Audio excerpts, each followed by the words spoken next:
start?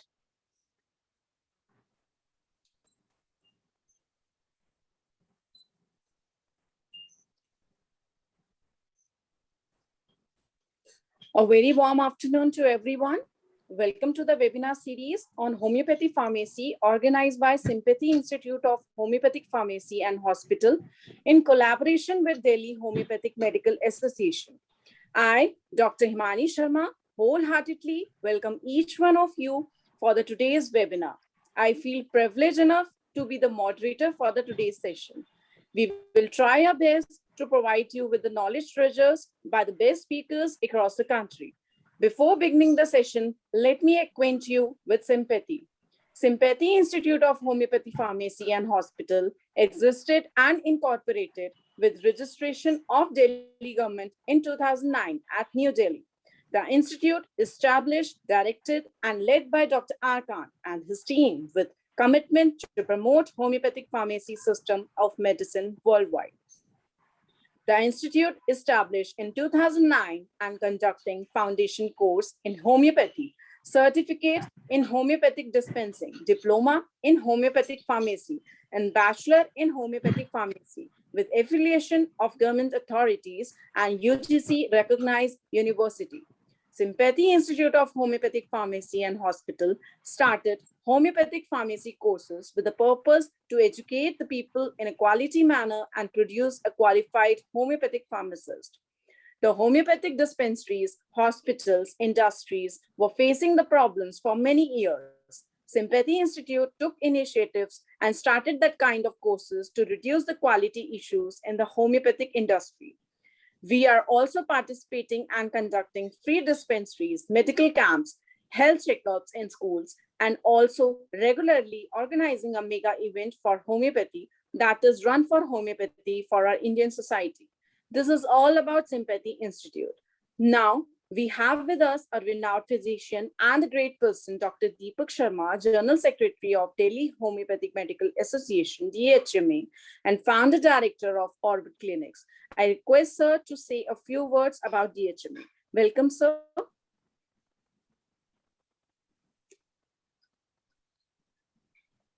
Dr. Himani, please invite Dr. Shweta Singh to proceed. Okay, sure. We have with us Vice President of Delhi Homeopathy Medical Association, Dr. Shweta Singh. I request ma'am to say a few words about DHMA. Welcome, ma'am. Thank you, Dr. Himani, and a very good afternoon to all of you. I, Dr. Shweta Singh, Vice President of DHMA, would like to take the opportunity to welcome our respectable guest speaker, Dr. D.S. Var, and introduce DHMA with all the viewers present over here on behalf of the team Delhi Homeopathic Medical Association, which is the oldest and mother association of homeopathy in Delhi, working for the betterment of and upliftment of homeopathy since 1932. It was founded by Padam Bhushan awardee late Dr. Yudhvir Singh, who is a great freedom fighter, social worker, pioneer homeopath of India. He was the ex-health minister of Delhi government, first president of Board of Homeopathic System of Medicine, Delhi. And our mission is to create awareness about homeopathy amongst the general public and imparting knowledge among the keen learners of homeopathy. And to fulfill this aim, we have been conducting regular CMEs, health camps, and various other activities. It is our privilege to organize such an informative webinar series on homeopathic pharmacy in association with Sympathy Institute, and I sincerely thank Dr. Arkant and his team for this initiative.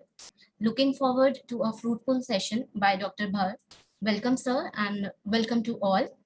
And thank you so much. We are live on Facebook, and it is handled by, moderated by our organizing secretary, Dr. Sakshi Gupta. And if you have any questions, you can write down in the chat there. And please mute yourself and put off your videos for a better connection. Thank you, Dr. Himani, and over to you. Thank you so much, ma'am, for your kind words. Now, I would like to introduce you all to our dignified and respected speaker for the today's session, Dr. D.S. Bhatt, Chairman, HAPCO, Hanuman Publishing Company Private Limited, Kolkata, West Bengal. Dr. Durga Shankar Bhar completed his PhD in organic chemistry from Calcutta University and worked as postdoctoral fellow. He has contributed to many publications of natural product chemistry as well as on homeopathy in different first-grade international journals. He joined HAPCO in 1975 and is working as managing director of HAPCO since 2008. He is engaged in basic scientific research for understanding nature and content of homeopathic potentized medicines, as well as in determining expiry time for homeopathic medicines. He is member of various central government committees, West Bengal Council of Homeopathic Medicine, editorial advisory member of the journal IJRH, Indian Journal of Research in Homeopathy, and member of various industry federations. So today, he will be discussing on a very interesting and innovative topic, recent advancement in homeopathic pharmacy. I hope you all are looking forward for today's session. I request you all to listen patiently. You can post your queries in the chat box, which will be discussed at the end of the session. Now, without taking much time, I invite our speaker for today, Dr. D.S. Bhar. Welcome, sir.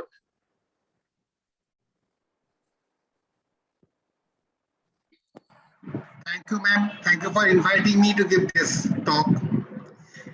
Before I start the talk, I must thank Sympathy Institute as well as DHMA and especially Dr. Khan for giving me this opportunity to present before you my views about homeopathic pharmacy and its recent advancement.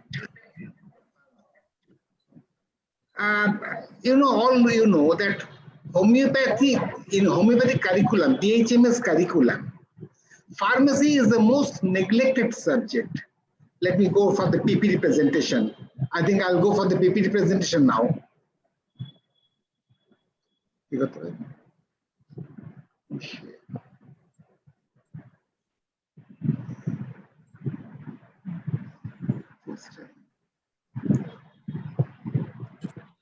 Full screen.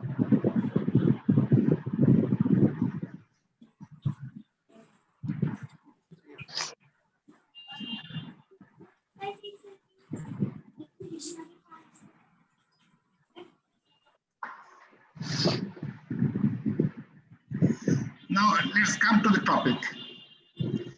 Pharmacy, so the most neglected subject in homeopathic curriculum, in BHMS curriculum, has immense importance to establish its effectivity of homeopathic medicine in curing diseases. We all know no treatment will be effective in spite of correct diagnosis and prescription. If the administered medicine is bad in quality, we'll get no effect of that medicine. So medicine is a weapon in the hand of the physicians, and the weapon, if the weapon is blunt, it will give us no effect. Now, what is pharmacy? We're talking about pharmacy, but what is pharmacy? Pharmacy derives its name from the Greek root pharmakon, that means a drug. It is concerned with manufacture, formulation, quality control, and dispensing of medicaments used to treat the disease. It is a very vast subject. So we cannot go through all these things. So the subject of today's discussion will be divided into 4 parts. The first part will be the identification of raw material. Second part will be the advancement in the field of manufacture. The third part will be standardization of homeopathic medicine. And the fourth part, understanding the logic of potentization. I don't know whether I'll get time to go through all these parts, but let me try. Identification of raw material. Why this identification of raw material? We all know that raw material used in homeopathic pharmacy may be subdivided into 7 classes. You know it very well from the textbooks that they are from plant kingdom, from animal kingdom, from mineral kingdom, from synthetic chemical compounds, from nosode, sarcode, and imponder abelia. As material from plant kingdom occupies most of the maximum 60% part of the raw material, I'll go through only plant kingdom, leaving apart all other 6 materials, as because the time will be short, very short. Time is very short. Identification of raw material obtained from plant kingdom. How will I identify a material from plant kingdom? There are 6 major points for testing suitability of plant material. Usually you all know that when a manufacturer manufactures some medicine, he orders for crude material from some supplier. The supplier, I don't know whether the supplier will give the right species, right material or not. So we shall have to see whether we are getting the right species or right material. For that, we require these 6 points. The first is identification of genera up to species level. I shall have to identify the plant material up to the species level, not up to genera, but up to species level. And finding morphological and organoleptic variations, as because there are so many variations, even in the species level, variegata is available. Third is finding its purity and freedom from adulteration. The material what we got may be adulterated, and that will be not suitable for preparation of medicine. Fourth is finding methods of cultivation. Why I'm talking about cultivation here? We are doing pharmacy, we are manufacturing medicine, and I'm talking about cultivation. Why? As because you know that Hahnemann has said himself, you shall have to collect the raw material as far as possible from the natural sources. That means that raw material where it grows automatically, we shall have to collect that. But nowadays it is not possible. We shall have to cultivate the material, but we should not cultivate the material with synthetic or artificial manure. It must be cultivated with natural manure. So finding method of cultivation is also important to find whether the drug material is correct or not. Finding suitable method of collection and storage. The method of collection is also very important in homeopathy. When to collect, how to collect.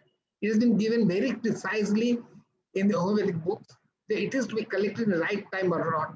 And we shall have to find whether it has been collected in the right time or not.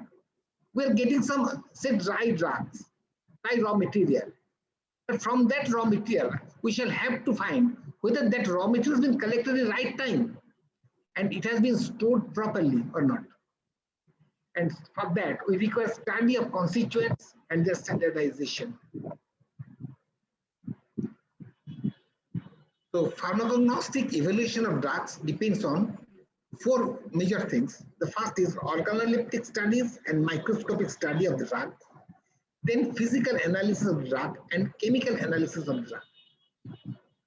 You may ask me, why do we require organoleptic studies and microscopic studies? We may go directly to chemical analysis. And if the chemical analysis is okay, then we can say that the drug is okay. But no, sir, sorry, it's not the case.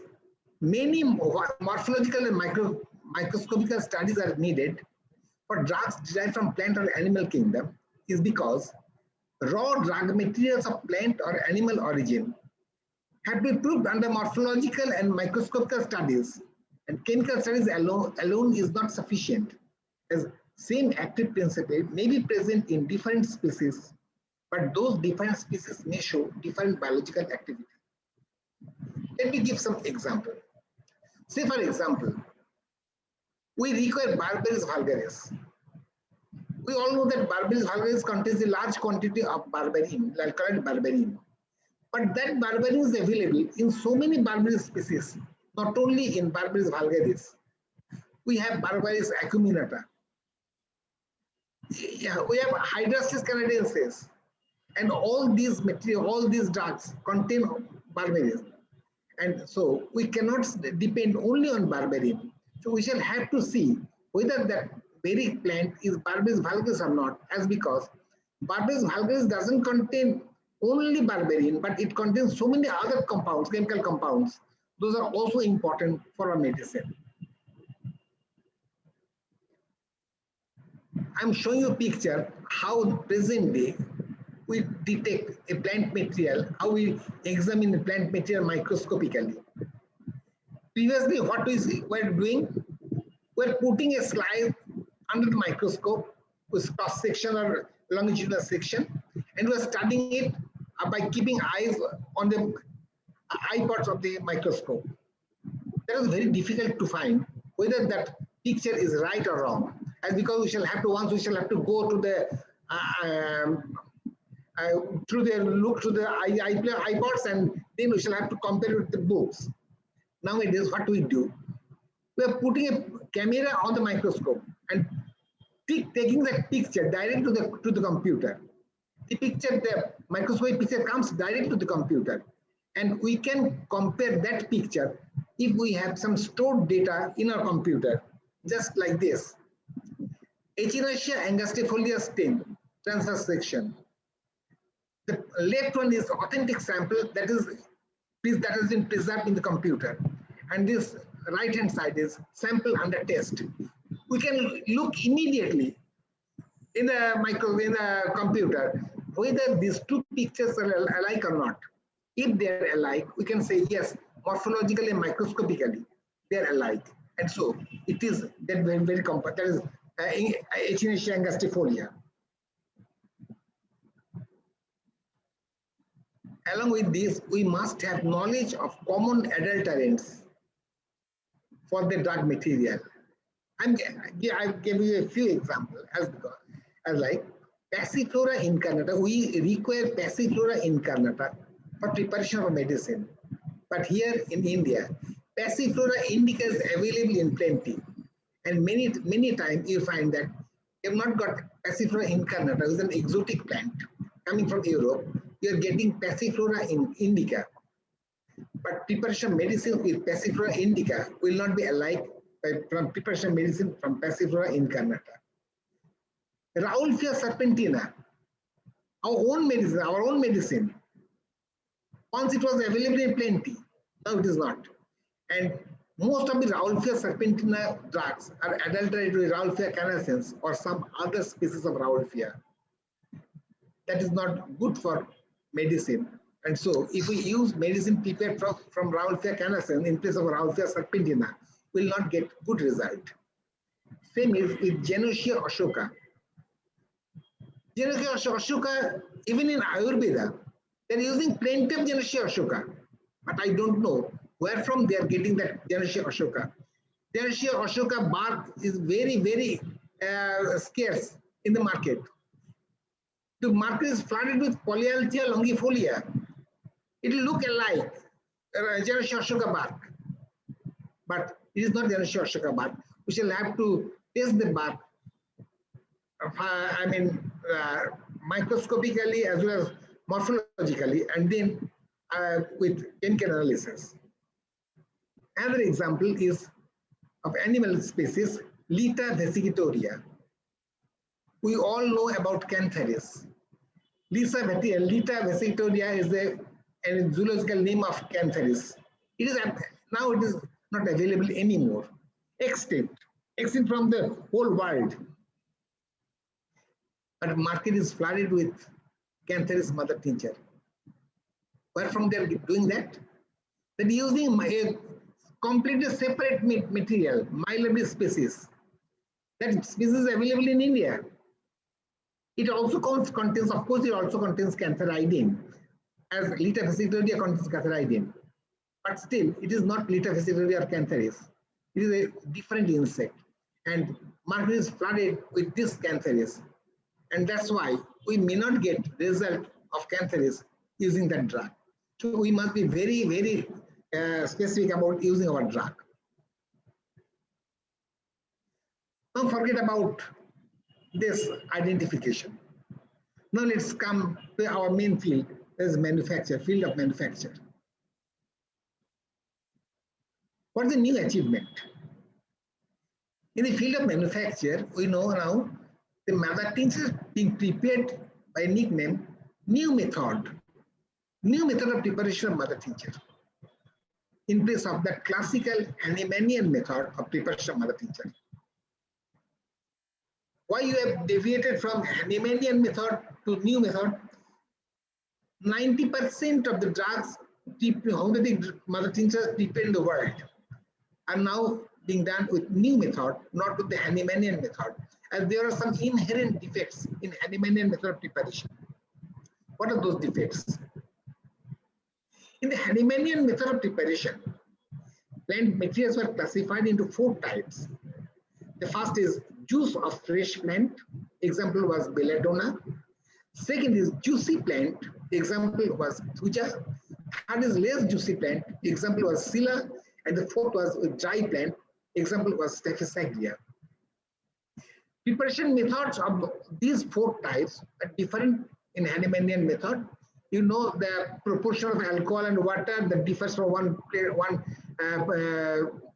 category to other. But think, actually homeopathy evolved in Germany, in Europe. When homeopathy propagated to USA, it was flourishing there. The USA physicians were finding it difficult to get medicine. And so they tried to import botanical drugs from Europe to USA. And at that time, it was taking almost more than 15 days to 3 weeks. When they're taking belladonna from Europe, what they are getting?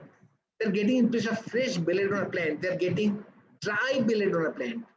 How to get juice of that plant? They're trying to get thuja. Thuja is a juicy plant, but when they are getting, it is a dry thuja. So their preparation method, if they follow the Hahnemannian method of preparation, the concentration of the mother tincture all different. The same case is here also in India.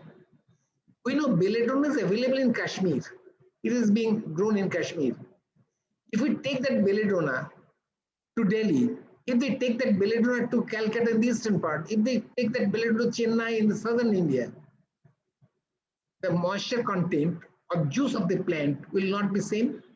So if we prepare with that juice in every place, the concentration of mother tincture will differ, and so the effect of the medicine will definitely differ.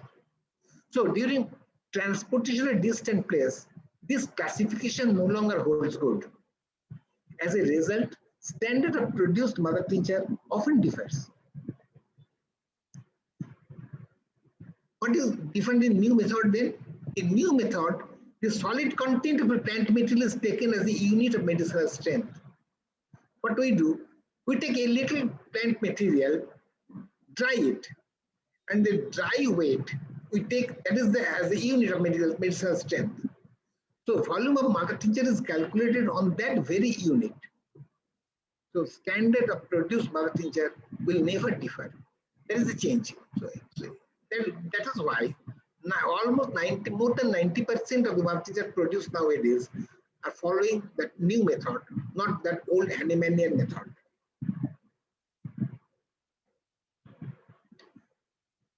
And another part is introduction of good manufacturing practice in preparation of a medicine. I think yesterday you heard Dr. Joshi. He also told you something about that GMP. So you have little idea of GMP definitely. What is good manufacturing procedure? It has been introduced in homeopathic system as Schedule M1 of drugs and cosmetic rules. And good manufacturing practice is that part of quality assurance aimed at ensuring that products are consistently manufactured to quality, appropriate to their intended use. So good manufacturing practice has been introduced to get good medicine, consistent quality medicine. The quality of medicine should not differ. And here also I'm telling, GMP starts with good agricultural practice. Next comes good harvesting practice, and then good storage practice, and finally we come to GMP, good manufacturing procedure, good manufacturing practice. I told you previously that why we require good agricultural practice. After the good agricultural practice, we are preparing the botanical drugs properly. but that is to be harvested at the right time, in right condition, in right weather condition also. There is good harvesting practice. If we don't collect it at the right time, in right condition, the harvest, if we harvest it in an immature state, everything will be spoiled. And after that, we shall have to store it properly. There is good storage practice also required, and then we come to good manufacturing practice. And the basic requirements of that GMP is manufacturing process is to be defined before commencement of any manufacturing activity. In drug rule, it is called MFR, Master Formula Record, that defines the manufacturing practice. When you are entering into GMP, if drug inspector comes, he'll ask from you, what is your MFR? What is your total manufacturing processes has been described there. And then he'll require BMR, batch manufacturing record. The necessary facilities to be provided, appropriately trained personnel, adequate premises and space, suitable equipment, correct material, approved procedure, that is standard operating procedure, and suitable storage and transport condition. If he is satisfied with this, he'll ask you, what is your written procedures? You are saying that you have your MFR, Manufacturing Master Formula Record, you have your standard operating procedure. That should be in written condition. You must have to produce that written procedure or standard operating procedure. And detailed record of manufacturing, including packing, is to be kept in batch manufacturing record. It is called BMR. You shall have to keep batch manufacturing record or BMR, which contains all the detailed records of manufacture, including packing, to demonstrate that all the steps required by the defined procedure are observed. Only this, by obeying this, the quality and quantity produced, you shall have to tally the quality and quantity produced with your norm, what is in your master formula record, and record of distribution, sale to be kept, and arrangement to recall any batch or product if necessary.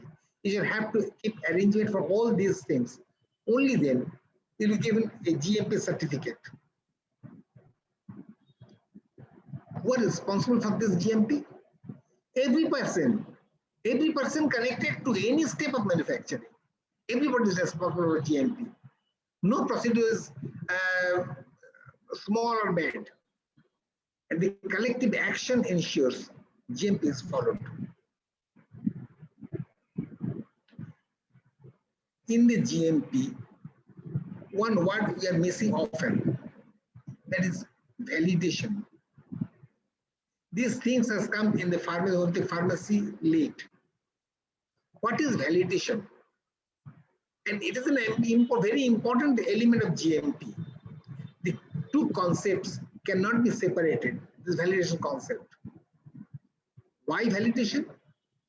To prove that the process is consistently doing what it is supposed to do. We're using a machine, say a titration machine, for titrating our drugs. One time the machine will give one type of titrating material. If other time it gives another type of titration material, the quality of medicine will differ. It should not be. We shall have to validate our titration machine. We shall have to validate each and every machine what we are using. There is validation that it is give all the time. It is giving the same result. There should not be any difference between one product to other. To determine the process variable and acceptable limits of those variables, and to set up appropriate in-process control, and to assure quality, and to see that product is prepared in the reasonable amount of time. It should be prepared in reasonable amount of time. Say for example, we're trying to prepare a mother tincture. You know there is two methods of preparation of mother tincture. One is maceration and other is percolation. In the maceration method, usually a drug is macerated for 15 to 21 days. If we keep it for 1 year, should we get good result? No, it will not. So within a reasonable time, the amount of time is also important. We should have to finish the material, finish the whole process within a reasonable amount of time. That is also validation. Now there are two types of validation. One is prospective validation and other is retrospective validation. Prospective validation is you shall have to validate your process or your machine before you start the production. And retrospective validation is after you start your production, you'll have to validate intermediately. So validation conducted before manufacturing a new product or manufacturing a product after making changes in the process can have a major impact on procedure or product's quality. And in retrospective validation, validation of a process already in production based upon accumulated production testing and control data with past record in the position of the manufacturer. There is a retrospective validation. You are manufacturing something. You should have to take samples intermediately. You should have to see whether the product is right or wrong, whether the product is up to standard or not. That is retrospective validation. You have to validate the machine constantly. And this is quality assurance. While we are preparing something with retrospective validation, we are taking out some material, testing it intermediately. We're testing it for quality, safety, and effectiveness. And that is called quality assurance. That is to be designed and built for the product. Quality cannot be inspected or tested after everything is finished. You have to test it intermediately. We shall have to validate the machine. We shall have to take sample of what we are producing, and we shall have to assure the quality of that product. Each step of the manufacturing process must be controlled to maximize the probability that the finished product meets all quality parameters.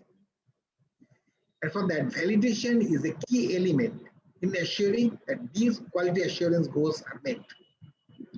If it fails, overall result will be substandard and questionable quality of finished product will reach the market. That is not desirable, I think. Just to give an example, for manufacturing of biochemical tablets, how quality assurance works, it checks procedure of receipt of raw material to the plant.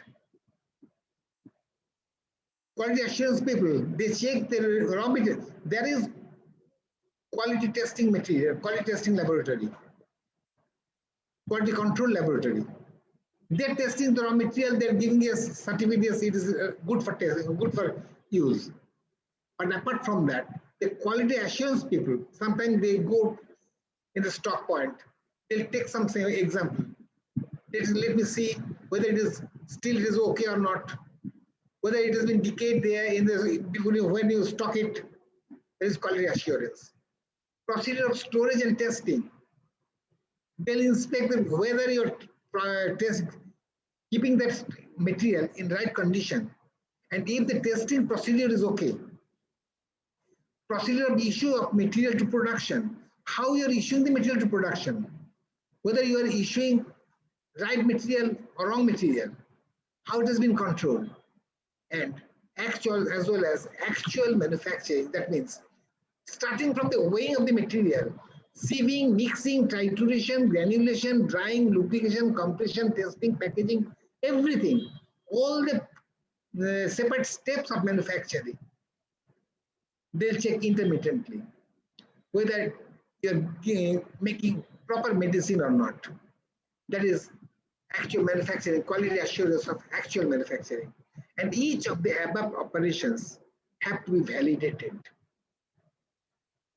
What the quality assurance people will validate the material, the process, they'll check the validation of the machine, they'll check each and every step.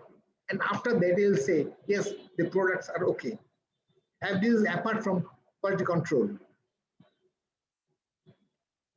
This introduction of GMP in homeopathic system of medicine definitely improves the quality of medicine now. But it is to be seen that the introduction of GMP must not have any detrimental effect on the principles of homeopathy or on economics of homeopathic industry. We should not go blindfolded. We should see whether the principles of homeopathy is being maintained during the manufacturing or not. That economics of industry is also important there. GMP is not merely a cosmetic improvement of the manufacturing area, but should be implemented cautiously, taking all due care to protect the consumer as well as the industry itself. Ultimately, you know, quality is invisible when good, but impossible to ignore when it is bad.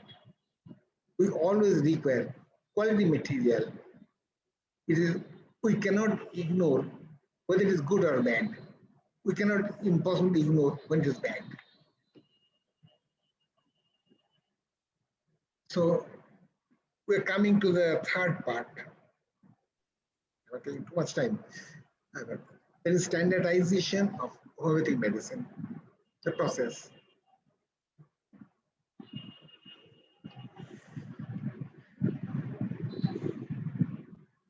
Homeopathic medicines may be subdivided into following broad classes. You know, we all know that: mother tinctures, triturations, potentized medicines, and medicaments for external application. Let us come to standardization of mother tincture. It is not possible to go all those. We will go through standardization of mother tincture only. A few parameters indicative of quality of mother tincture. What are those parameters?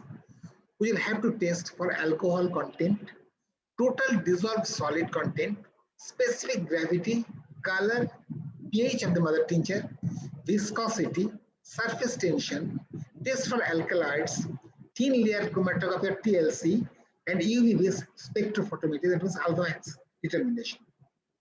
These points are to be studied before we can say that one mother tincture is correct or not. But why alcohol content is required? Determination of alcohol content is required. It is a mandatory requirement under MNTP Act and Rules. Of course, that MNTP Act and Rules is obsolete now. It has been subsumed under GST rules. But mandatory requirement also under Drugs and Cosmetics Acts and Rules. We shall have to test it. Why we require to test it? It helps us to proper extraction of drug substance. We all know that mother tincture prepared from various concentration of alcohol, starting from 25% ending to 95%. Why so many percentage of alcohol, alcoholic concentration is required for preparation of mother tincture? For one mother tincture is 25%, for another mother tincture 95%. As because we require the maximum extractive of the drug material in a mother tincture. So sometimes some drug material is soluble in water, some drug material is soluble in alcohol. When some drug material is soluble in water, mostly in water, if we use stronger alcoholic concentration, stronger alcoholic vehicle, it will not be able to extract that material. When it is soluble in alcohol, if we use lesser alcoholic concentration to extract that, it will not be possible to extract. So we require proper alcoholic concentration for extraction of drug substance to make our mother tincture. And also it helps proper preservation of the medicinal virtues. This is how alcoholic concentration is determined. I think as a student of pharmacy, you are well conversant with this. I'm not going into detail. Determination of total dissolved solid. This is also mandatory to have records.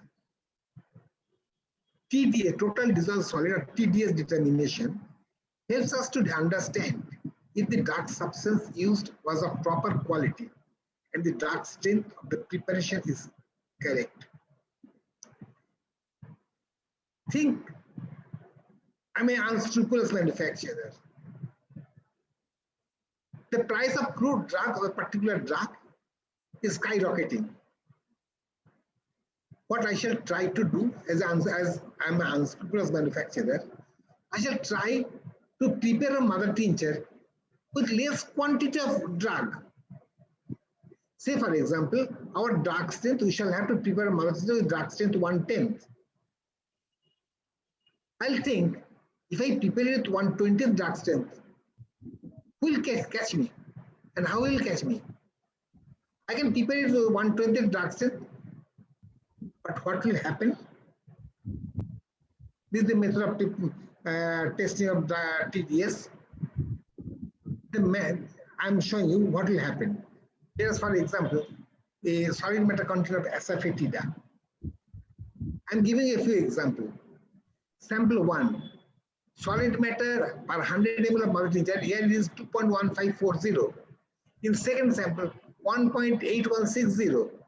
Third sample, 0.4693. Fourth sample, 0.4120. Fifth sample, 0.3261. Do you think all of these must have been prepared from right material or using right drug strength? Definitely not. It should not differ in this way. So pharmacopoeia describes what should be your minimum TDS in a mother tincture. It is very important to see that. The third is, we shall have to determine the specific gravity of the mother tincture. And specific gravity of a mother tincture is a summation of alcohol content and total dissolved solid. So by going through specific gravity, we can also say that whether the mother tincture is correct or not. Color of the mother tincture is not been given in the pharmacopoeia even.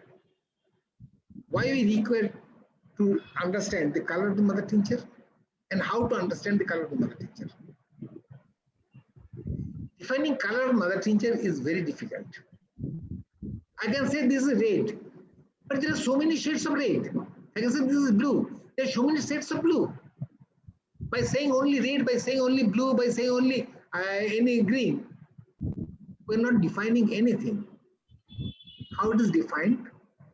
We know that all the colors are prepared, all the colors can be prepared by mixing three types of basic color, the red, yellow, and blue. These three are the primary colors, and combination of these three can make any visible color. Any visible color. What color you find, that color can be prepared by mixing these three. In a computer printer, you'll find that these three types of colors are given to make any color, and along with that, of course, black is there. With the help of Lovibond tinctometer, color can be defined. This tinctometer says it contains this percentage of red, this percentage of yellow, this percentage of blue. If you make this percentage of these three colors, you'll get this color. But the tinctometer is a very, very expensive instrument. Nowadays, it costs something like more than 50 to 60 lakhs. How can we manufacture or testing laboratory provide that? It's not very easy to provide that. So an easier method has been described in United States pharmacopoeia. That not mean homeopathic pharmacopoeia, of course, that is in United States allopathic pharmacopoeia. They said that you take copper sulfate as your blue, take cobalt nitrate as red, and take ferric chloride solution as yellow. They specified the concentration, what concentration is to be used. And by making mixture of these three in different proportion, different shades of color and mother tincture after dilution is matched with one of such shade. Different shades of color can be prepared mixing these three in different concentration, and those colors will match with your mother tincture color. But again, in the color of the mother tincture, you cannot say when you find a color of the mother tincture is brown. It may not be so that it is brown. Dilute it. You may find it is not brown, it is pinkish. You find it is greenish, as because concentration of all these colors will make it brown. So we shall have to dilute the mother tincture first and then match it with a specific color prepared by mixing these three. And when it matches that very color, we can say that the color of the mother tincture is this number of color after this part of dilution. So much dilution is required to match this mother with this color. So we shall have to keep a set of color by preparation of mixing these three and diluting our mother tincture and matching that with a fixed color. Only then we can describe the color. pH of the mother tincture. Why we require pH of the mother tincture? Say for example, we are manufacturing a medicine from green mango. If I use in place of green mango, if I use a ripe mango, mother tincture will be different. If we check the pH, immediately we can see that we have not prepared with green mango, we have prepared with ripe mango. As because in preparation with green mango, pH will be much lower than preparation made with ripe mango. Not only this, we know that when some food is rotten, it becomes acidic, it becomes sour. That means acid is produced there. If we test the medicine, test that food with a pH meter, we will find that the rotten food is lower in pH than the correct food. In our case also, when a mother tincture slowly deteriorates, sometimes it becomes more acidic. So pH comes down, and if it deviates from the correct pH, is lower than the correct pH, we can say the medicine is not fresh, is not usable. It is deteriorating. We should not use that medicine. pH of a mother tincture is indicative of correct quality of drug substance as well as serves as a measure of deterioration of the finished preparation. This is a pH meter. Viscosity and surface tension, I'm not going into deep detail as because these two are minor factors. These two parameters are also indicative of quality of the mother tincture. Test for alkaloids. We shall have to test for alkaloids for alkaloid containing drugs. Mother tincture prepared from alkaloid containing drug substances should react positively in the test, and hence it is indicative of correctness of drug substance. What we find now? We find, say for example, Nux vomica. Nux vomica should contain alkaloids. Strychnine is one of the major alkaloids. The British pharmacopoeia, I mean the allopathic pharmacopoeia, of course. They're also sometimes they're using Nux vomica tincture. They said that Nux vomica seed should contain at least 3% of total alkaloid. And the Nux vomica seed, what we are getting in the market now, most of the seed doesn't contain that much of alkaloid.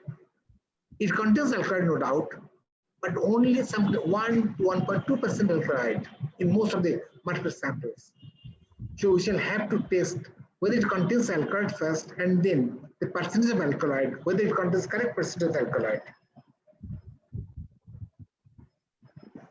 Now let's come to thin layer chromatography, a very major factor in testing our mother tincture.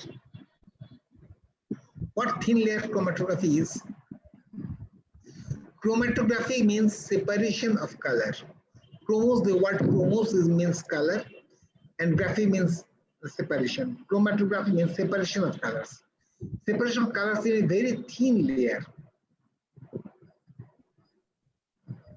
Thin layer chromatography is done on glass plates coated with silica gel. Silica gel is a kind of sand, of course, artificially prepared sand. Very fine sand, more than 300 mesh fineness. That has been coated on the glass plates with the help of gypsum It's called, that's why it's called silica gel G. On that coating, we made our thin layer chromatography. There are 4 plates. You find in those 4 plates, the picture is not identical. The 4 plates, the picture in 4 plates are different. So 4 plate contains separate material for chromatography. Of course, separate mother, in our case, separate mother tinctures. 2 mother tinctures cannot be identical if they are from 2 different plants or 2 different species of plant. This is of course a crude method. This is high performance thin layer chromatography. Now thin layer chromatography is being done mechanically. It's high performance thin layer chromatography. In our previous material, what we are doing these space spots with very thin capillary. And in here is not being given spots. Machine is spraying the mother tincture very fine layer, and after that it's being developed. Let's see, in the right side is the manual TLC, and in the left side, the same material has been made. I have done under thin HPTLC, high performance thin layer chromatography. These are exposed to two types of ultraviolet ray. One is a high, strong ultraviolet and weak ultraviolet ray. However, introduction of this HPTLC now make it very easy to compare whether 2 mother tinctures or even two drug substances are identical or not, as because we can make extract of the drug material and do this TLC. You see, here we cannot see how many spots are there, only a few, but in left side, you see how many spots are there. So many spots. And the fingerprint region, if the fingerprint region, the lower part is called fingerprint region, if the fingerprint region tells, definitely you can say, yes, the marking is correct. This is also TLC, manual TLC. Here you see hydroxys, aconite, and halorine as in mid TLC, and how they see differs.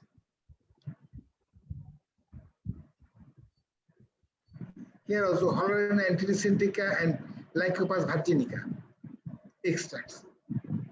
And then given under TLC, and see just the spot differs, and by seeing the spot, we can definitely identify which one is what. Let's come to ultraviolet spectrophotometry. This is the machine. This is totally mechanized method of preparation making. Time is short. I cannot go in detail how it is being made. However, I can show you the end result. This is the Hydroxys canadensis ultraviolet spectrum. And it is like a wave. And the tip of the waves are called lambda max. Only the tip, the absorption, peak absorption at which wavelength, that is the lambda max. Here you see it is something like 260 or 265 is lambda max, and it is 350 lambda max, and the first one is something like 220 or 230 or something like that lambda max. This is indicative of a of a particular mother tincture. You see, in Rauwolfia, the picture changes. In Rauwolfia, this is the picture. So, if we go through the whole picture, and if we can store these graphs in a computer, we can test a mother tincture, or you can test it even extract the drug material. Make that UV spectrophotometry, test it UV spectrophotometrically, and compare that graph with a recorded graph. If that matches, the mother tincture or the drug material is okay. If that doesn't match, it definitely is different. Just see here. The black one is hemamelis, graph of hemamelis. The brown one is drug graph of hydroxys, and the blue one is graph of colocynth. See how this differs. So it is a very easy method. Of course, a mechanized method. It's a very easy method to identify a mother tincture. Even a label of a mother tincture gone out. Without the label, we got a bottle of mother tincture. We can test and say which mother tincture it is. If we have graph of the mother tinctures in a computer, which is what we put this mother tincture to analyze UV spectroscopically, analyze that, compare, tell the computer compare this graph with a stored graph.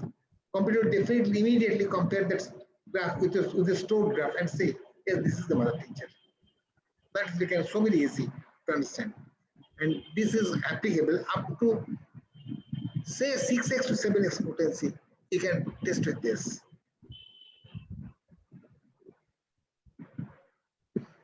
We're talking about standardization, but standardization is not finished with preparation of medicine. Packaging of medicine is also very important to keep it standard. Packaging of homeopathic medicine is of no less importance in keeping proper standard of medicine. Packing material is here of utmost importance. In no homeopathic pharmacopoeia, standard of containers to be used for storage and dispensing has been given.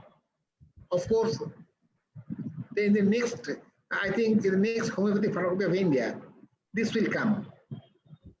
And selection of proper material for manufacture of containers to be used in homeopathic industry is also a critical matter. We have performed an experiment. Suitability experiment for use as container material. Comparative study of glass with different polymers which are in use for making containers. Glass with polymer used. Just see the result. What has been done? In the container, in one container, 90% alcohol was put. In another container, 50% ethanolic concentration with 10% some oil was given. And a separate container with 50% alcohol has been packed in camphor, under camphor. After 6 months, what we find, if we pack it in glass container, 90% alcohol ethanol has got no loss. 50% ethanol, 10% alcohol, no loss. And in 50% ethanol, packed in powdered camphor, camphor presence in the material, the alcohol, you could not trace out the camphor material. That means it is not permeable. The glass is not permeable. In polystyrene, there is 2% loss of alcohol. When it contains a little oil, loss is 6%. And we find presence of camphor after packing it in the camphor. Camphor is coming in the container. As you can, plastic has got very small holes and camphor is entering in the container in polystyrene. This is difference in polyethylene. Of course, there is low density polyethylene. The loss was 1%. Second case loss was 2%, but material becomes soft.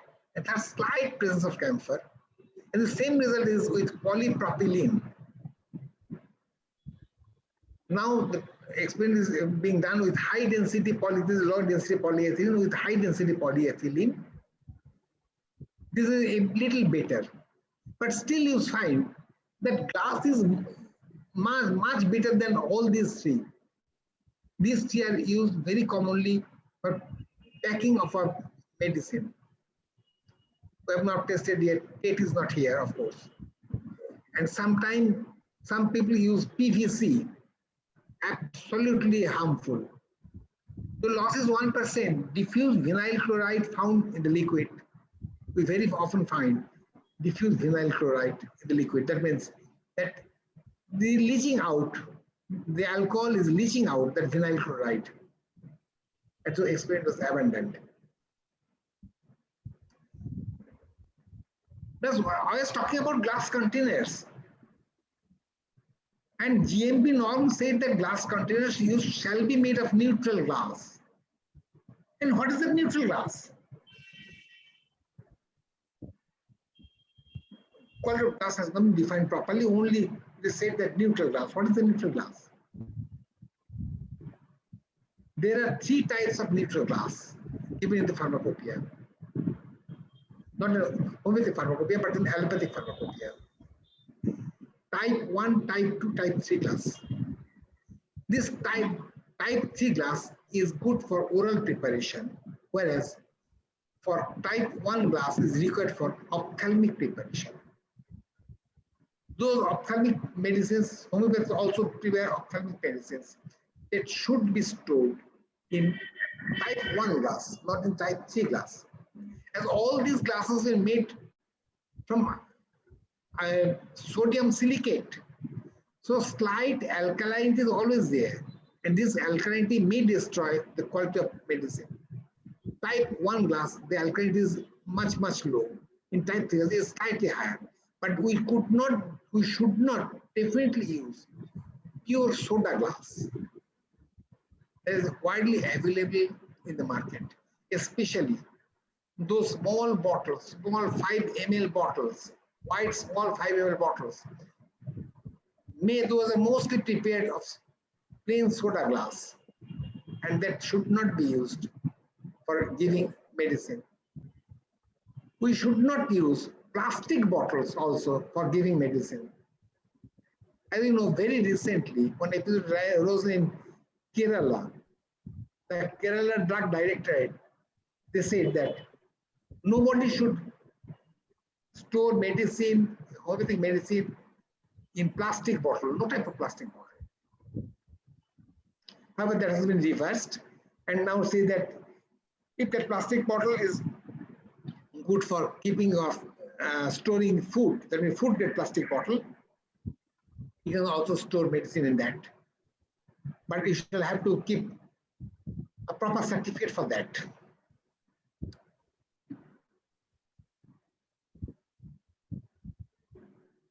I think 1 hour is over. Shall I continue for understanding the logic of potentization? I think my time is over. May I ask the coordinators? You can continue, Yes. sir. Yes, so you can. Shall I continue? Shall we continue, sir? Okay. Please proceed, sir. Now, the most difficult part of homeopathic medicine. I was talking about GMP, how to prepare medicine, whether we have prepared medicine with GMP or with validation of everything. But do these medicines act in the body? Often we find in the newspapers that homeopathy is nonsense. It's nothing but water and alcohol. What present day studies is saying, there are 2 types of potentization. One is potentization in solid media, other is potentization in liquid media. Potentization in solid media. We all know that. According to Organon and all pharmacy books, insoluble substances are to be triturated with sugar or milk till 6s potency is reached. And that 6s potency trituration is then to be dissolved in hydroalcoholic mixture, 50-50 mixture, to get 8x potency. But as a student of science, should we believe that an insoluble substance like iron powder or sand that will dissolve in hydroalcoholic mixture of attaining 6x potency? Outright it can be rejected, isn't it? And those were actually speaking against homeopathy. They are saying, what you are saying is simple nonsense. You are making ferromate. You are making a silicea, say 30 potency. After making 6x potency in trituration, and you are saying that you are dissolving it in what I'll call mixture. How that can be possible? Let us see whether it's possible. What is trituration? The object of trituration is to reduce insoluble drug substance to a very fine state by rubbing with lactose crystal so that it goes into liquid phase as colloidal particle. Mind it as colloidal particle. What colloidal particle is? When you shake some mud in water, keep it standing, the mud settles. But the supernatant liquid is not clear, it is slightly hazy. If we dissolve sugar or salt in water, the solution is crystal clear. We say this solution must be crystal clear. But here the supernatant liquid is hazy as because that contains some colloidal particle. I'm not going deep into science into that, but they contain some colloidal particle. And those colloidal particles, our body can absorb those colloidal particles very easily. Even in allopathic medicine, use of these colloidal particles are there in so many medicines. So it is essentially required to rub drug particles efficiently with the help of lactose crystal of proper size. Mind it, lactose crystal of proper size, so that drug particles breaks into finer particles. And what's the proper size? Before that, why lactose? Why lactose has been chosen for making our triturations? We can have used say salt crystal. We could have used other material, but why lactose? Why we have selected lactose in homeopathy? You see, among edible solids, lactose crystals are unique of their hardness and at the same time they're inert and do not have any medicinal property.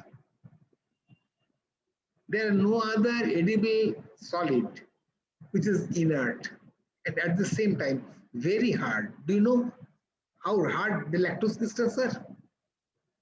Even our iron powder, when triturated with lactose crystal of proper size, grinds into finer powder. Lactose crystal can grind iron powder even. It is harder than iron. In Mohs scale, it is something like 6.8 to 6.9 hardness, whereas iron hardness is something like 6.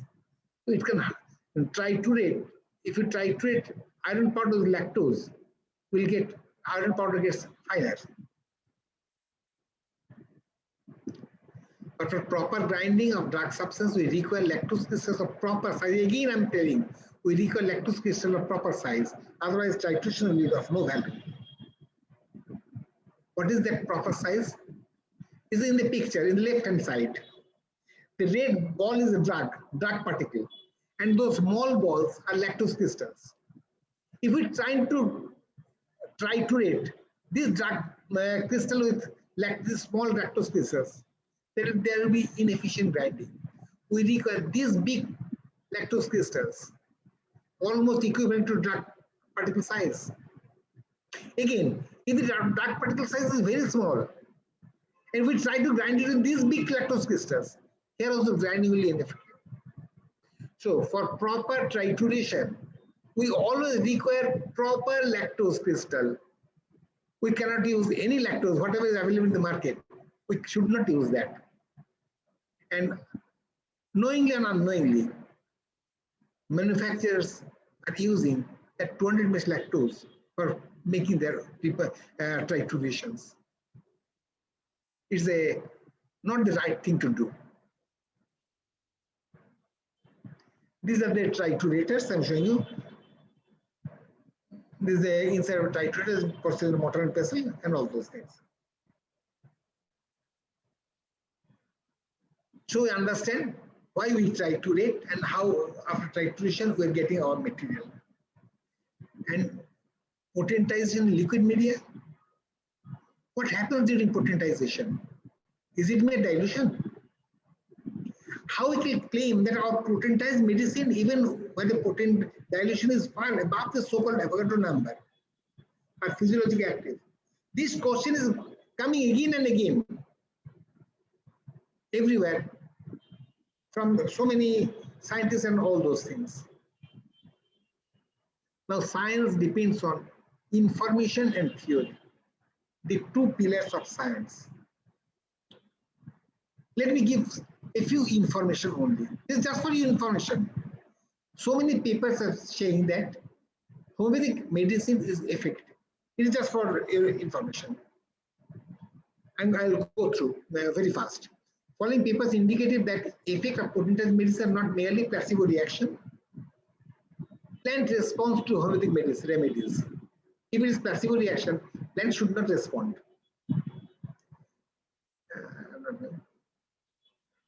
Sorry. If you have copper sulfate on growth of algae, this is also plant reaction. Growth of yeast culture as in vitro model investigating homeopathic medicine. After plant yeast is also a kind of plant mold. Reversal of inhibitory effect for 4-nitrophenol by its own infinitesimal concentration on E. coli. Reversal homeopathic principle. Crude material do one way, infinitesimal small material do the other way. This is a proof of that. Parallel effect of pulsatilla, exogenous leukocyte, rat, ovary, uterus, and thyroid. Control of stillbirth pigs using homeopathy. Climbing activity in frog and the effect of highly diluted succused thyroxine.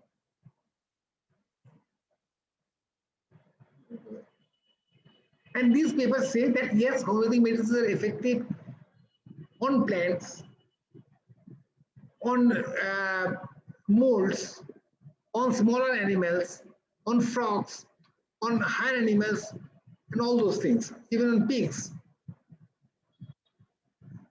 But how it is acting? Again, the question rises. Yes, we are saying yes, it's acting. But science is again asking us how it is acting. What may be the theory is before we have that. I had an opportunity to present a small meeting. The meeting was conducted by allopathic physicians, mostly allopathic physicians. Some 60 allopathic physicians were there, and a few scientists that are doing research. I was the lone who was there to talk about.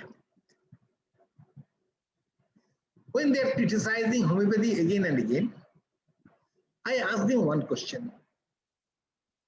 Please tell me, I have a glass of water and I'm putting 1 teaspoonful of salt into that glass. The solution must contain sodium chloride. People said yes. How will test it? It will test a line. That's quite right. You can test it mechanically also. Now, let us dilute this up to say our 30th potency. That means 10 to the 60 times. Let us dilute, simply dilute it.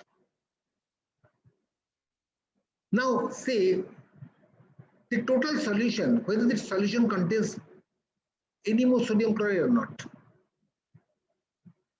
Can you tell me whether it contains sodium chloride or not, the total solution? Definitely it contains sodium chloride. Where it will go? It cannot be pure water. I'm astonished to find that none of the allopathic physicians are able to answer this. It is a simple question. 2 scientists were there. They were smiling. And they alternated. You see, this doctor, those who are criticizing homeopathy, they're not at all scientific minded. That's why. Science doesn't discard anything without any proof. So that material contains, of course, the total volume contains sodium chloride molecules. But why can't we test that? The problem is here. See, 30 potency and centesimal scale mean concentration of solute in final solution 10 to the minus 60. And Avogadro number is 1 gram molecule of a substance contains this number of molecules. So, as a corollary, it has been said that if we go 10 to the 24, beyond 10 to the 24 dilution, molecule may not be there. Mind it, molecule may not be there in unit volume. We often ignore that very small word in unit volume. That means any material diluted to 20 to 24 times may not contain even a single molecule in unit volume. Mind it, in unit volume.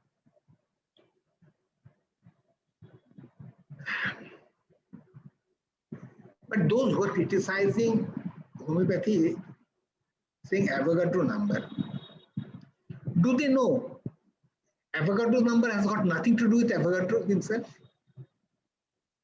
Avogadro died in the 18th century. At that time, there's no concept of this type of number, any number. This number has been calculated by one French scientist only in the year, 1932 or something like that. Japero. Theoretical calculation was done by Japero that says that it may contain this number of molecules, and that is going by Avogadro number. But why we may not get even a single molecule in unit volume? Just think, the upper picture is a concentrated solution. The molecules are very close. When we dilute, molecules are going apart. If we take some liquid from in between the liquids, in between the molecules, no molecule may not come. So in large volume, when diluted large volume, molecule may not come. Absolutely right. So our medicine are not mere dilution. It is something else. Mind it, we often call it very lightly dilution, even give me dilution, but they are not dilution. They are potentization, potentized medicine. And what is that potentized medicine?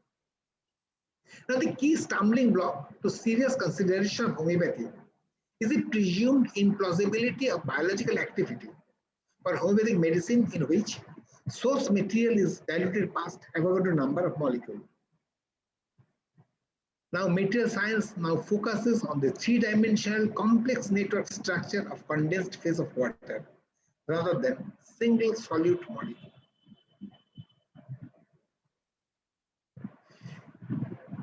You see, science teaches us, physics teaches us, when molecular weight of substance increases, substance from a gaseous state becomes liquid and then becomes solid. Say for example, hydrogen, the molecular weight is 2, it is a gas. Nitrogen, molecular weight is 28, it is a gas. Oxygen, molecular weight is 32, still it is a gas. When the molecular weight becomes 71 in chlorine, it is partly gas, partly liquid. And after that, it is liquid. But in our case, water, take the molecular of water, it is only 18. According to science, it should be a gas, but we find it is liquid. Ethyl alcohol. According to physics, it should be a gas, but it is a liquid. Is then science wrong? Definitely not. This is a water molecule. You see, the two, they are hydrogen molecule and red one is oxygen molecule. That oxygen molecule contains pair of electron, and that actually bridges with the hydrogen molecule of very near molecule. That's called oxygen bonding. And with this bonding, water molecules looks like that, a big cluster, and ultimately it attains this cluster type. This is science. It is approved by science. Yes, it attains this structure type. So why are you looking at these things? It may happen. It may be of this structure type. When we take that in a two-dimensional molecule, this is a water matrix. Think is a layer of mud. Is a layer of mud. If I put a solid ball on the mud, what will happen? We'll get a hole on the mud as the size of the ball. If we put a square thing, a hexagonal thing, the picture will be different. The mud will show different type of structure. Just like here, this blue ball is made of mud, soft earth. If we put that black arrow put inside and take it out, we'll get this type of structure. Mind it, science says that thermodynamics says energy of this and energy of that white with white, they're different because the structure is different. Just think about one brick lying on the street. It has got no energy. When I take that brick on the 4th floor of a building, it attains some energy, so much energy that if it falls on your head, it will break your head with that energy. So when we take that brick on the 4th floor, the force what we applied that been stored there. This potential energy, kinetic energy, you all know that. Here also it happens. When this black arrow strikes that, it makes a mark. And energy content of this blue ball and this ball with white arrow is different. Say we are taking a small layer of mud. We have put blue balls on that. It will make mark on the mud. But when you put different type of structures on the mud, it will put different type of impression on the mud. And energy content of this one and this one definitely differs.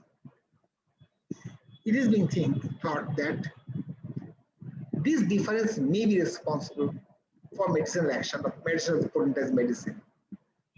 We require that energy so that molecules of solute strike very hard on those matrix and put some impression on the matrix.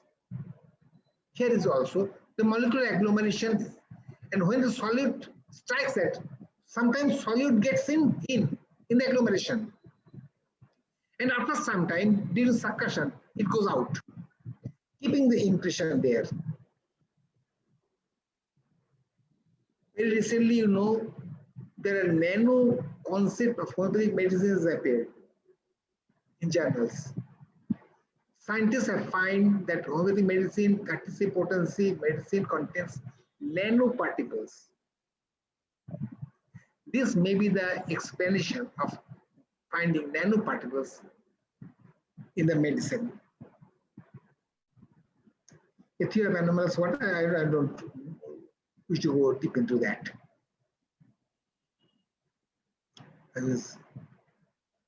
Now let us think of the future. What is the future of homeopathy? Testing of potentized medicine above 6 is very difficult at present. Instruments capable of testing still higher potency are not available so long, but now. Present day research indicates that our potentized medicines are not simple alcohol-water mixture, but has got different physicochemical properties. After proper standardization, these instrumental methods may be used in future for identification of the medicine and its potency. I'll show you only a few examples, only few results, as because it's not right place to speak on these things, on these things. Experimental method with instrumental instruments. This is an ultraviolet spectrophotometric experiment. Nux vomica 6C, the lower one is Nux vomica 6C. It is a graph. I have one Nux vomica 12C, middle one. You see the graph, the graph is being retained. Nux vomica 30C. If there is no material, how the graph is being retained here also? Definitely there is something. Experiment with short beam laser, enhanced supercontinuum generation in water place of ultraviolet solution. This experiment has been done at Tata Institute of Fundamental Research, one of the premier most institute of India. A laser ray, short beam laser ray were put on the solutions. I'm just giving you the result. We are getting 3 types of spectra. The lower one is for root 200, middle one is for root 1M, and the upper one, green one, is for root 30. E-bomb medicine doesn't contain anything. apart from alcohol or water. Why this spectrum differs? Then we can say definitely there is something. This is also with pulsatilla. Pulsatilla 1M and pulsatilla 200. You see there is difference in the spectrum. Study of dielectric dispersion. Sulfur, phosphorus, cuprum mate. Let me go fast. Sulfur 30, sulfur 200, sulfur 1M has been tested. The green one are for sulfur 1M. The red one are for sulfur 30 and the black one are for sulfur 200. The spectrum changes for sulfur 30, sulfur 200, sulfur 1M. If we have a medicine, say somebody says it is sulfur 30, if you put it in this instrument, it will show whether it is sulfur 30 or not, if the spectrum matches with sulfur 30 or not. This is phosphorus 30, 200, 1M. This is cuprum mate 30, 200, 1M. I'm showing you only to bring confidence of the students particularly that what we are making, we're making medicine. We're not giving false things. And may not be possible today to test all our medicines, but it will be possible tomorrow to test all our things to find whether our medicines are correct or not. Finding nanoparticles of dark substance in 30C potency. The extreme homeopathic dilution retains static material, nano perspective. Homeopathy emerging as nanomedicine. These things say that homeopathy contains nanoparticles. Atomic force microscope, very recent experiment has been done. What has been done? Drop of medicine, 30 potency, 6 potency and 30 potency, put on glass plate. We allowed it to evaporate. Nothing will remain, only one drop. Now that plate has been brought under atomic force microscope. Just see, arnica 6 and arnica 30 resembles each other. It differs from cuprum mate. The picture differs from cuprum mate. Cuprum 6, cuprum mate 30 resembles. It differs from pulsatilla 30. Pulsatilla 6, pulsatilla 30 resembles each other. It shows that our medicine of course contains something else. It is not pure alcohol water mixture. I'm again saying, giving you a very simple experiment, potential difference. One glass tube was taken. It is separated by a platinum separator. So that these two liquid in two parts doesn't mix together. In one part, simple alcohol has been added. In the other part, homeopathic potency has been added. 2 electrodes were dipped.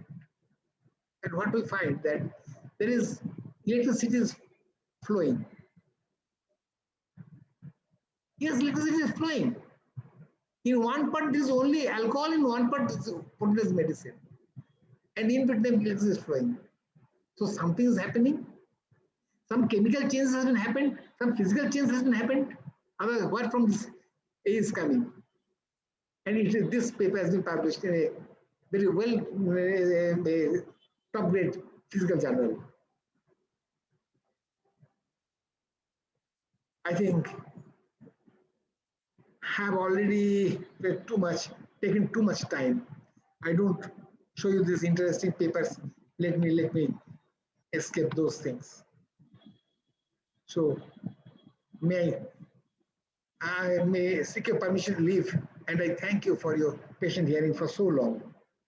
I hope it was not a very boring experiment. Thank you. Thank you so much, sir, for an amazing session. Sir, you have beautifully shared your valuable experiences with all of us, and we thank you for joining and enlightening us with your knowledge. It was really informative. And I'm pretty sure that this precious knowledge that Dr. D.S. Bhar gave us will definitely help each one of us in our future endeavors. Now we are open to question and answers. So kindly ask away your queries. You can post them in the chat box.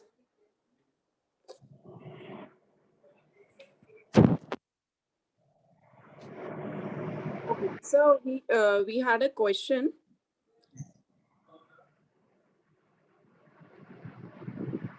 Please enlighten about TDS test of prepare mother tincture. Excuse me, I couldn't get you. Please enlighten about TDS test of prepared mother tincture. Which test? Which test?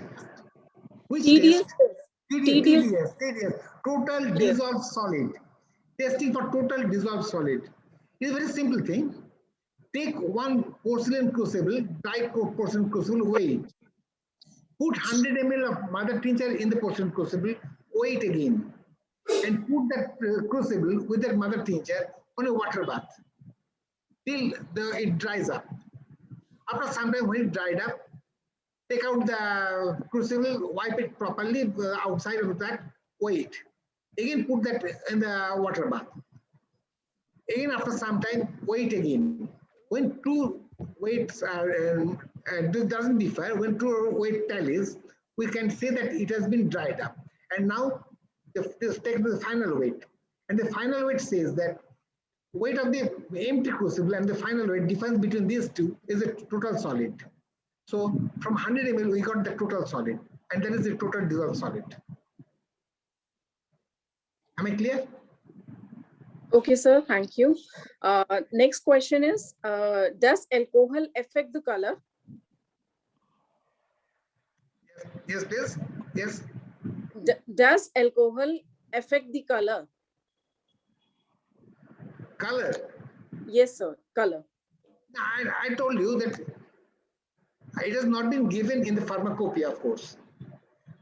The color, there are three main colors. Please, I think three, basic colors. All colors are made with three basic colors. One is red, one is yellow, and other is blue. So the pharmacopoeia, it says pharmacopoeia, allopathic pharmacopoeia, of course. It says that you prepare these three colors with perfect concentration as per their norm. Red color with cobalt chloride, yellow color with ferric chloride, and the blue color with copper sulfate. There is concentration given in the pharmacopoeia. Mix these colors, three colors, and by mixing these in different proportion, you can prepare so many shades of color. Usually what we do, we prepare 50 shades of these colors. And now we take the mother tincture, dilute it properly, and try to match that color of the mother tincture, diluted mother tincture with one of those. When it matches one of those 50 colors, we can say that this is the color with this dilution.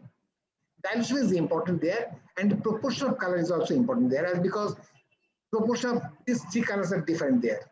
So we can say this is the color with this dilution. That's the color. Okay, sir.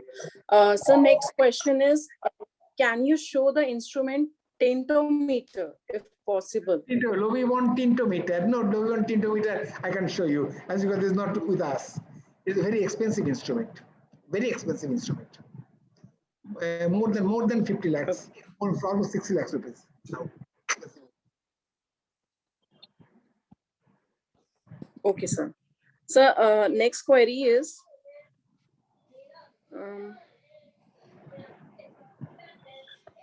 so someone manufacturing company prepares mother tincture with deep dark color, and someone with so lights of color. How can a pharmacist will be become to determine that which given sample of medicine is perfect with its medicinal properties if he has not advanced equipments? You see, the easiest way, some manufacturer may add some external color to their mother tincture to show that this is a better mother tincture, as it is denser in color. Though that is illegal, well, first of all, it can be said that it is a according to drug rule, they can be prosecuted. How to check it? Just do one thing. Make a TLC, You may not have TLC in hand. Take one filter paper. You should have fine capillaries. Take one fine capillary, dip it in lighter color, mother tincture, put it on the filter paper. You'll find rings, and that ring will show how many constituents are there. There may be some colored rings, different colored rings, and put that another the capillary in dark color mother tincture. Put it side by side to that filter paper. You'll find you'll find ring. And if you find that some special separate rings, some dark color rings are there, it should show that this is for adulteration, extra added color. But for that, you must have knowledge about how many rings should be produced in a mother tincture. If you have that idea, then it is okay. Okay. So which method are applicable in determining the moisture content of drug substances? Just simply by drying of the drug substance. You can, nowadays it is available, moisture balancers available. You put that fresh material, the moisture balance, and that the balance will say ultimately what is the moisture content. Or if you don't have that, you can put this TDS, how you have calculated the TDS. The same method can be used for fresh material also.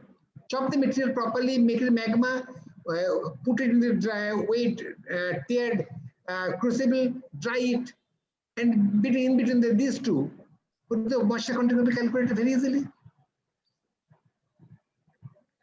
Okay. So next question is, Master has named medicines as divine tools. How will you justify? What is the significance of water in dilution? Why it is kept as 91% alcohol and 9% water? Why so? A very difficult question.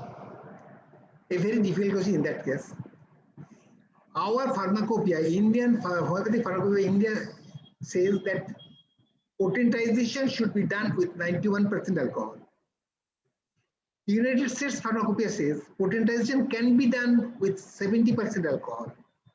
Whereas German homeopathic pharmacopoeia says sometimes it can be done even with 40% alcohol. So now it's the question arises, we shall have to harmonize all these pharmacopoeias so that all the pharmacopoeia can say that this is the right proportion of alcohol water mixture. But why we require alcohol? I said that water has got that property to keep the structure. Why require alcohol? We require alcohol most probably because to retain that structure. If you put pure water only, that will be deteriorate very fast. Mold will come, other things will come. But if you put some alcohol in that, it will retain.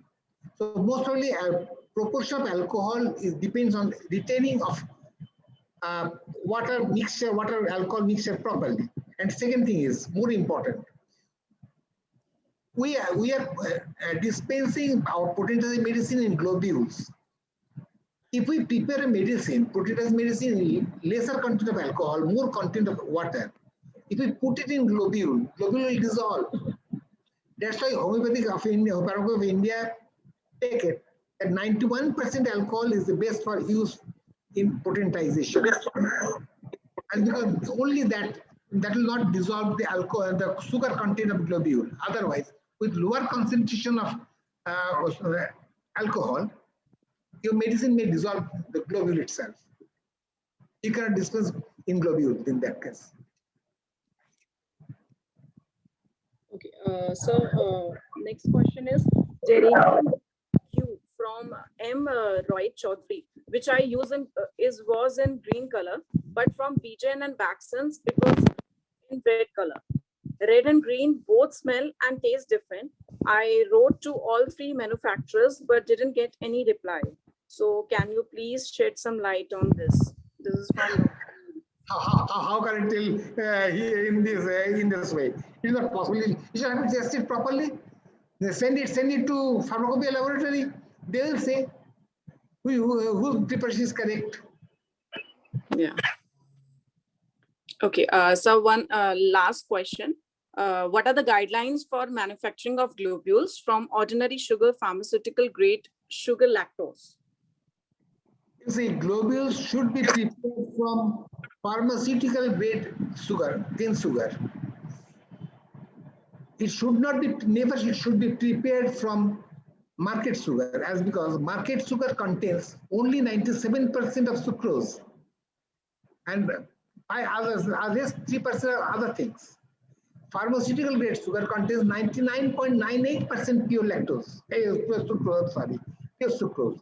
So we should take that sucrose, pharmaceutical grade sucrose, pharmaceutical grade sugar for preparation of medicine. Why should we take lactose? Lactose will not be possible to make into globules, as because lactose doesn't have that, it will not dissolve in water very easily. So for preparation of globule, we require pharmaceutical grade sugar only, lactose sugar or sucrose only, not ordinary sugar or not lactose.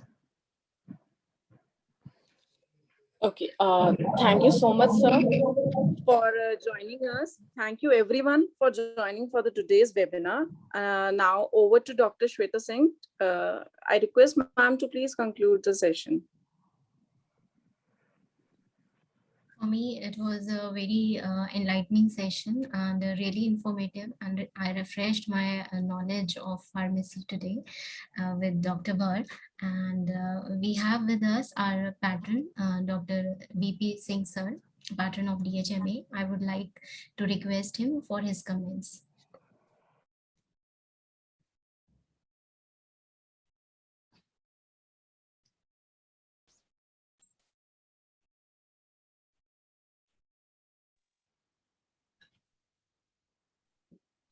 Hello, Dr. Shweta. Ji, sir. First of all, I would like to thank to our today's learning speaker, Dr. D.S. Bhatt, on this occasion.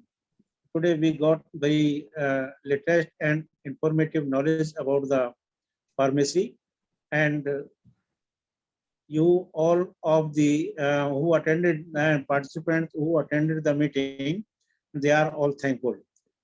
Thank you, Dr. Durga Prasad Bhatt sir. I am Dr. VP Singh. Thank you, sir.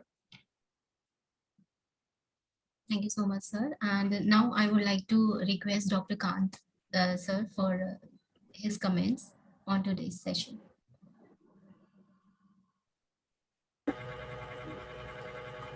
Thank you, Dr. Shweta. And first of all, I would like to say thanks to Dr. V.S. Bhatt sir. They give us the lot of knowledge, lot of tank of knowledge in a very short time, and we all are benefited from your lecture.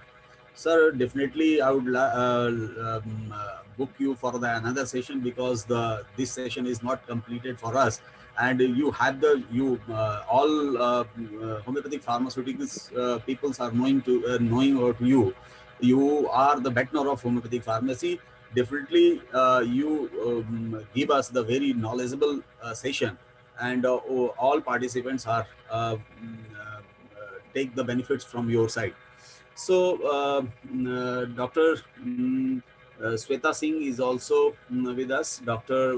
Venkatesh Tiwari from Patna, he is also with us. VP Singh, Dr. PV Venkataraman, Dr. Kalpana, Dr. Balavan, Dr. Sanjeev Agarwal, all participants with us through all over the India, and we thankful to all participants, and very, very thank you to all participants too. Okay. Thank you so much, sir. And especially thanks to Dr. Bhatt for sparing his precious time to grace our platform and sharing his insights with all of us. And with the permission from our patron, Dr. VP Singh, sir, and from the director of Sympathy Institute, I would like to felicitate him with an appreciation certificate.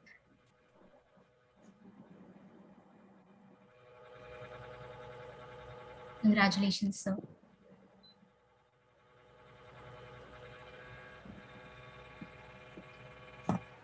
I I hope everybody enjoyed today's session. And for those who missed it today, you can get hold of it at our YouTube channel, the Delhi Homeopathic Medical Association. It is also available at the Facebook pages of Sympathy Institute and Delhi Homeopathic Medical Association. For any queries, you can reach us at dhmadelhi@gmail.com or contact us at 9711153617. Dr. Kant, would you like to share Sympathy's details? Yeah, of course. Yes. The Sympathy website is www.sympathy.org, and the phone number is the 9968009198, and the email sympathy admin@sympathy.org. So you all may contact with us, and may we continue in next session also. Thank you so much, sir. Thanks to all the viewers. We'll see you next week, Friday and Saturday, for the series. Thank you so much. Thank you, sir. Thank you. Namaskar, all of you. Namaskar. Namaskar. Shall I answer? Yeah.